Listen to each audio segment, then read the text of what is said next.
नमस्कार। आज हम एक अहम संवैधानिक मुद्दे पर बात करने वाले हैं। जी। भारतीय संविधान का अनुच्छेद 181। ये अक्सर खबरों में रहता है, खासकर जब विधानसभा सदस्यों माने एमएलएस की योग्यता या अयोग्यता का सवाल उठता है। हाँ, बिल्कुल। और हमारे पास जो विश्लेषण है वो इसी अनुच्छेद की बारीकियों को देखता है, खासतौर पर स्पीकर की भूमिका इसमें क्या है, इस पर। तो आज हम यही समझने की कोशिश करेंगे। मतलब किसी एमएलए को कौन डिस्क्वालीफाई कर सकता है, प्रक्रिया क्या होती है, और सबसे जरूरी अनुच्छेद 181 स्पीकर को ये अहम शक्ति क्यों देता है, इसका क्या मतलब है। बिल्कुल। चलिए शुरू करते हैं एकदम बेसिक से। अनुच्छेद 181 कहता क्या है? हाँ, आसान शब्दों में। बहुत आसान। अगर सदन के किसी सदस्य की क्वालिफिकेशन या डिसक्वालिफिकेशन पे कोई सवाल उठा तो उस पे फैसला लेने का अधिकार विधानसभा के स्पीकर का होगा। स्पीकर का? और ये फैसला सुनाइए फाइनल होता है? हाँ, यही खास बात है।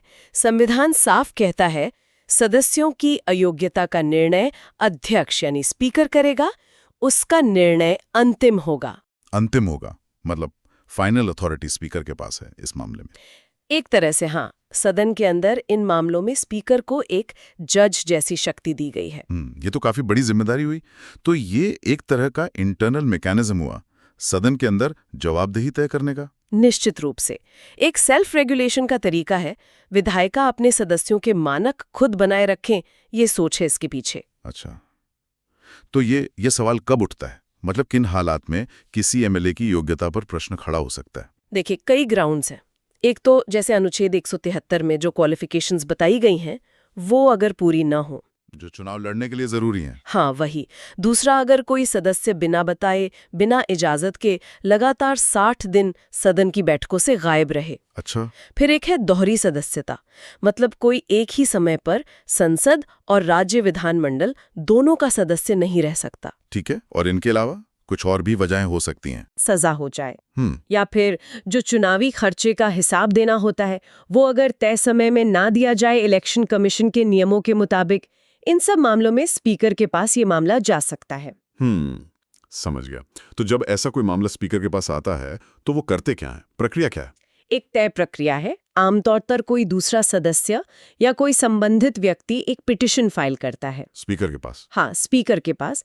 फिर स्पीकर उस पर ध्यान देते हैं और एक किस्म की सुनवाई शुरू होती है। सुनवाई इसमें मतलब गवाह, सबूत, बहस, ऐसा कुछ? हाँ, कुछ वैसा ही। स्पीकर उस एमएलए को नोटिस भेजते हैं जिसका मामला है, उन्हें अपना पक्ष रखने का मौका दिया जाता है। ओके।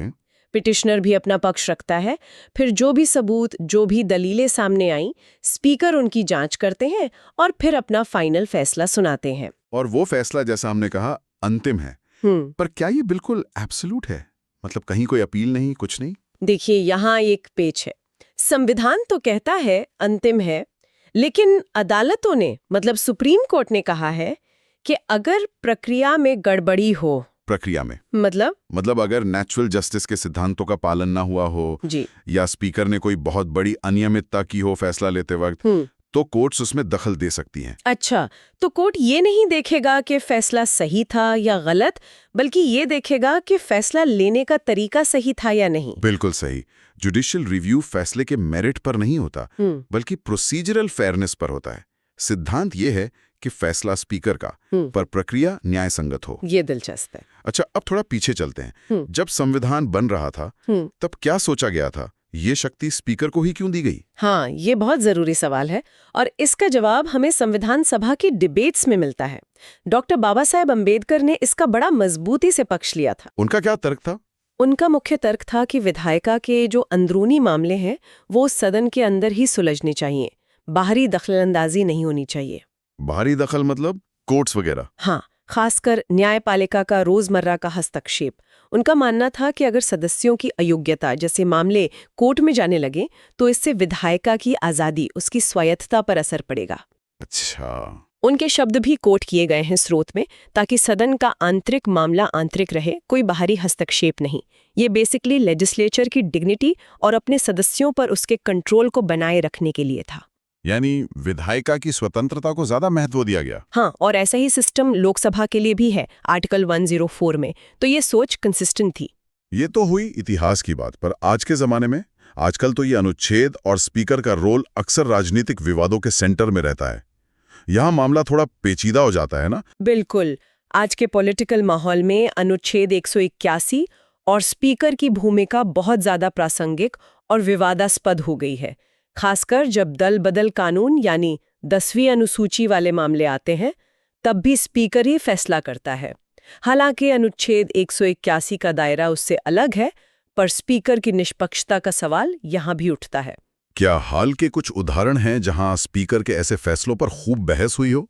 हाँ, कई हैं। जैसे स्रोत में महाराष्ट्र का जिक्र है 2024-25 के आसपास का, जहां स्पीकर राहुल नार्वेकर ने शिवसेना विभाजन से जुड़े डिस्क्वालिफिकेशन मामलों पर फैसला दिया।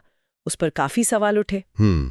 इसी तरह तमिलनाडु विधानसभा के स्पीकर ने भी कुछ विधायकों की अयोग्यता की याचिका खारिज की थी, उसका भी जिक्र है।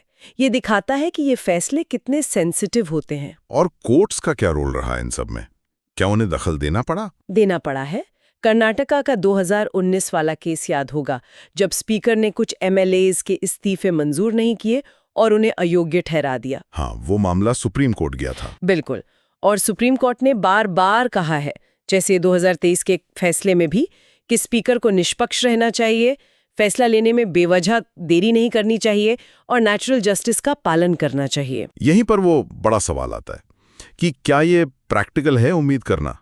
स्पीकर तो अक्सर रूलिंग पार्टी का ही होता है, तो क्या वो वाकई पार्टी पॉलिटिक्स से ऊपर उठकर निष्पक्ष फैसला ले पाता है? यही तो सबसे बड़ी चुनौती है इस सिस्टम की। क्रिटिक्स यही कहते हैं कि स्पीकर का अपनी पार्टी की तरफ झुकाव हो सकता है, लेकिन संवैधानिक अपेक्षा यही है कि पद पर बैठने के बाद वो निष्पक्ष हो जाए। सुप्रीम कोर्ट भी मानता है कि ये सदन का अंदरूनी मामला है, पर साथ ही फेयरनेस पर जोर देता है। ये बड़ा मुश्किल संतुलन है साधने के लिए। चलिए इसको एक ठोस केस से समझते हैं।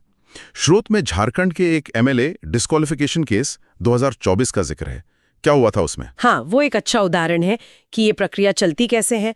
उस केस में विपक्ष ने कुछ एमएलएस के खिलाफ पिटिशन डाली थी स्पीकर के पास। किस आधार पर? Representation of the people act RPA की धारा 8(4) के तहत।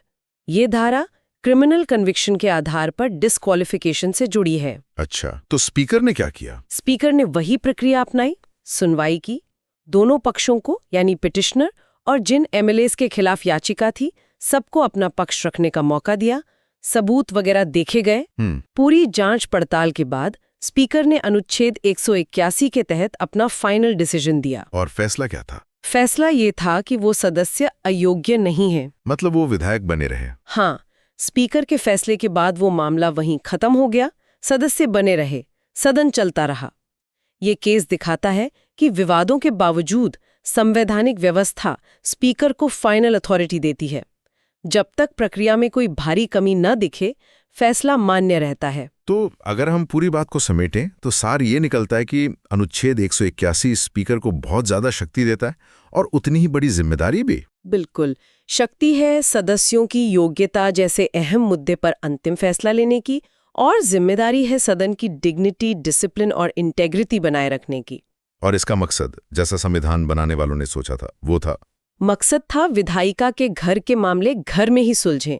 स्पीकर एक तरह से सदन का अंतिम पंच है, ताकि सदन अपने स्टैंडर्ड्स खुद तय करे और लागू करे बिना बाहरी दखल के। ये सब समझने के बाद एक सवाल मन में आता है, शायद सुनने वाले भी इस पे सोचें। हाँ, पूछे। हम देख रहे हैं कि अनुच्छेद 181 स्पीकर के फैसले को फाइनल मानता है विधायिका की स्वायत्तता के लिए। ठीक है, पर आज का पॉलिटिकल माहौल इतना पोलराइज्ड है, ऐसे में स्पीकर के फैसले की इस फाइनैलिटी और दूसरी तरफ जुडिशियल रिव्यू की जरूरत, जो निष्पक्षता के लिए जरूरी हो सकती है, इन दोनों के बीच एक प्रैक्टिकल बैलेंस कैसे बने, ये शायद आज के समय का सबसे बड़ा सवाल है इस अनुच्छेद को लेकर। बिल्कुल सही कहा आपने। ये एक ऐसा सवाल है जिस पर लगातार सोचने और शायद सिस्टम में सुधार की गुंजाइश तलाशने की जरूरत है।